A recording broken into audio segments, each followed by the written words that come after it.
to come up a little bit to you. Like one of those,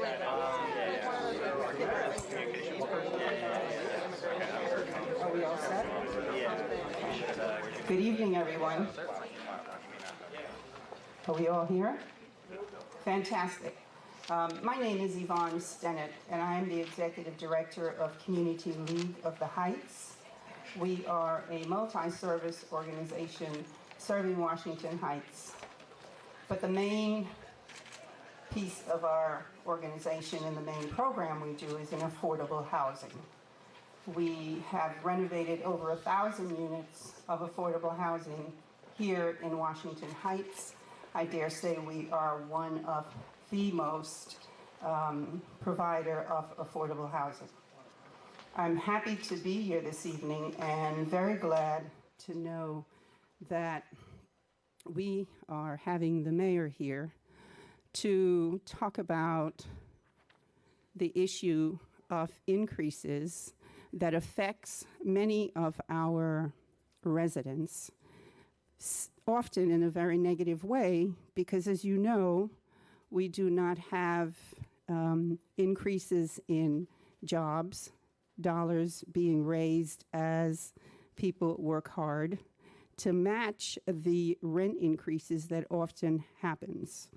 And we've always wanted to know that there was a balance in the income of our individuals so that they are not paying too much of the rent that does not afford them to do other things within their families.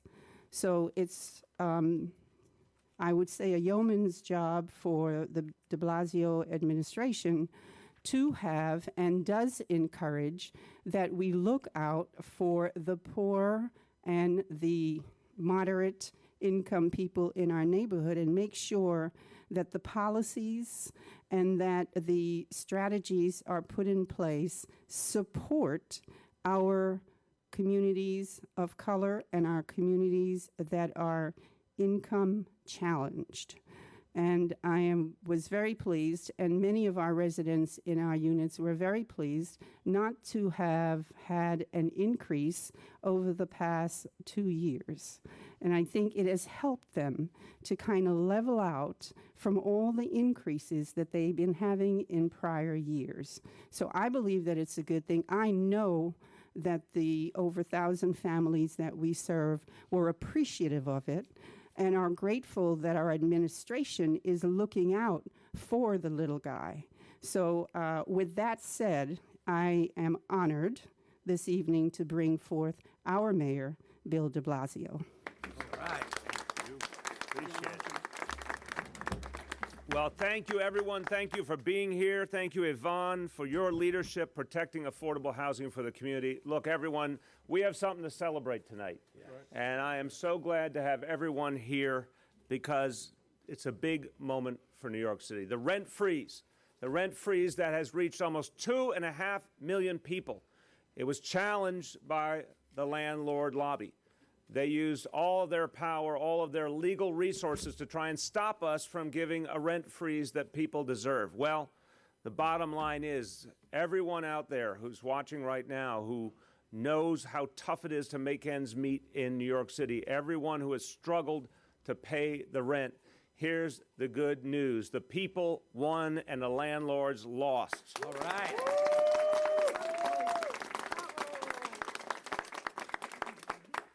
For 2.5 million people, the rent freeze remains in place. And we are so proud of this fact. I have to tell you, it's very clear. People think when you're up against very powerful forces with lots of money, a lot of times the little guy loses. Well, we're not surprised at the notion that when a rent freeze was put in place, didn't surprise us that the landlords would take us to court. Didn't surprise us at all. But you know what the court said? The court put the tenants' needs ahead of the landlord's greed. So the good guys won this one because the court understood that the city had every right to ask the question, how much does it cost to provide the housing? How much does it cost? What does it mean to the tenants We have to take into account what tenants go through as well as what it means to landlords to run these buildings. The court looked at all of the facts, and the court was clear that the people who did this work, our law department in the city, I want to thank our corporation counsel, Zach Carter, and the woman who argued the case for the city and won, Emily Steitelman. Congratulations to you.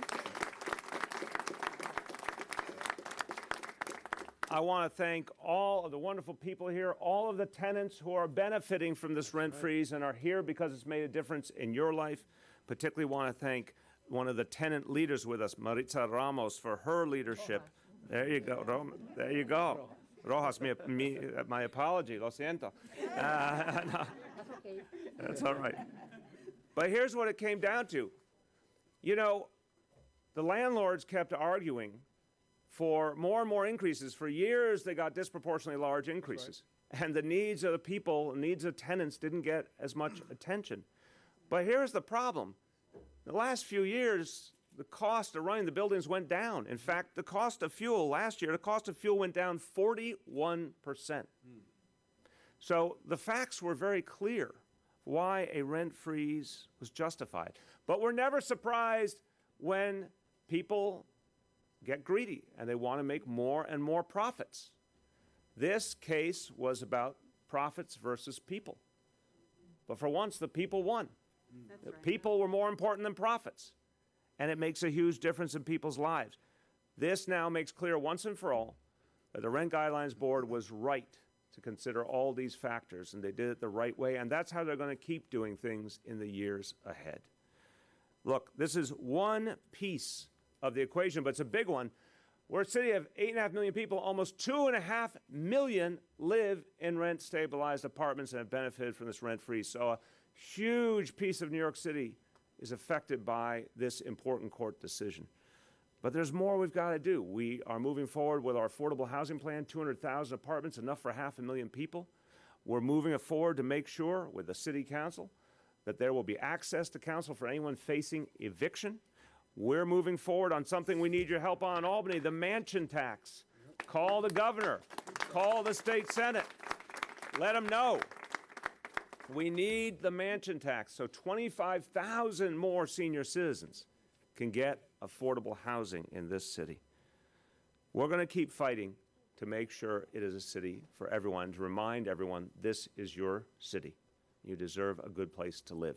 Just quickly in Spanish before I turn to my colleagues. Esta es una gran victoria para 2,5 millones de inquilinos. La Corte defendió los alquileres congelados. Vamos a seguir luchando contra los caseros que ponen sus ganancias antes que un alquiler asequible. Nuestro mensaje a los que luchan para poder pagar su renta, les decimos, esta es una gran victoria para 2,5 millones de inquilinos. With that, it is my pleasure to turn to Councilmember Mark Levine. We're in his district. He's been a great advocate for tenants, a great advocate for getting those legal services to stop eviction. Councilmember Mark Levine. Thank you, Mr. Mayor. Give us mic. You know, you and I only do press conferences when there's a victory for tenants. Legal counsel and housing court today, a big victory in court. We got to keep this up. We're so grateful you came here to Washington Heights, which I'm proud to represent together with my colleague in the city council, Idalia Rodriguez, because this is one of the densest concentrations of rent-regulated buildings anywhere in New York City, including the amazing tenants of 3846 Fort Washington Avenue. Ustedes vinieron, no fallaron.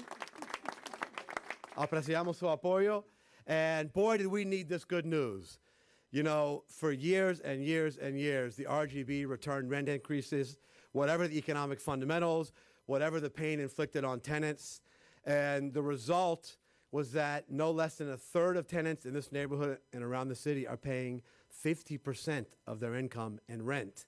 And that is unsustainable, it's unaffordable, and it's fed the eviction crisis. We celebrated last year when, thanks to the mayor's leadership and the leadership of his appointments on the RGB, we did something that hadn't been done before, in scoring a 0% freeze. And we were worried. We were worried about the court decision. And thanks to the great leadership of the law department, we're thrilled to be celebrating today. Can we give a big round of applause to the amazing legal minds that pulled this off? And to the landlords that are complaining, none of the data backs you up. The court affirmed that, yes, affordability for tenants is absolutely a legitimate consideration in the RGB decisions. And the values of multi-unit buildings are up. Foreclosures of rent-stabilized buildings are down. And unfortunately, rents are still rising because of MCIs and revoking of preferential rents. And we're working on that.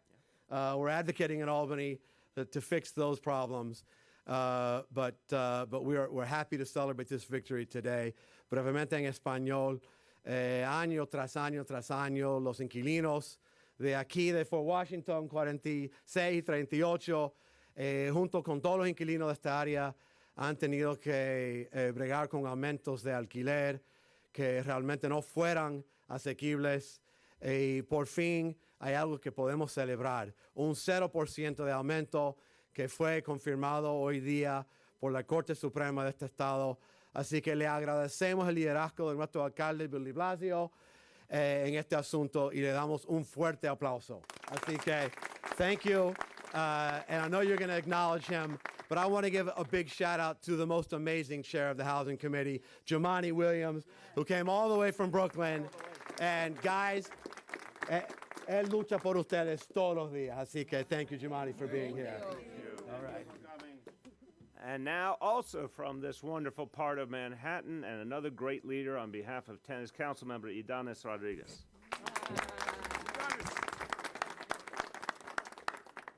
Well, you know, I'm humbled to be here because together with Bonus Tenant, I had the opportunity to be a co-founder of this school. I'm on two schools that bring a co-founder, the one where we hold the first town hall meeting in Luperon High School, and this is the second one. But also with Bon leadership. I also launched my campaign when I won in a building that tenants, they didn't have gas for 5 years. Wow. And we were able to bring the money. And Yvonne has that building as one of the more than 50 buildings that the Community League of the Heights run, all of them affordable. And today those tenants have probably one of the few buildings that they have the rooftop, that they have a community space down there, decent place to live. But today, victory, those tenants, they know that they will not have to live in a fear or another rent increase. So what else can we expect? You know, a city where we had a mayor pay sick day, UPK for all, computer classes for all, like, you know, worker rights. And here we are saying it's like we're living a dream that came true.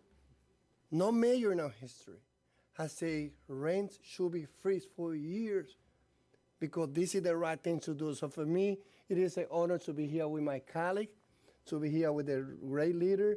When it comes to housing, I know that also we have Rodrigo from Northern Manhattan Improvement Corporation. But you know, a big round of applause, un aplauso muy fuerte a quien yo estoy convencido que es el líder más progresista en la historia. He talked the talk, but he walked the walk. Like the great, un alcalde comprometido desde los 80, desde los 90, desde el 2000 y ahora como alcalde luchando por toda la clase trabajadora y en un momento muy específico celebrando la victoria de no aumento en la renta de nuestros inquilinos. Muchas gracias. Now, the chair of the Housing Committee, all the way from Brooklyn, Councilmember Jumani Williams. Tenants, how you doing? You feeling good? If I may, really quickly, I'm going to say tenant, and you say power. Tenant! Power! Tenant! Power! Tenant! Power! Woo! It's a good day. It's a good day. It's a good day.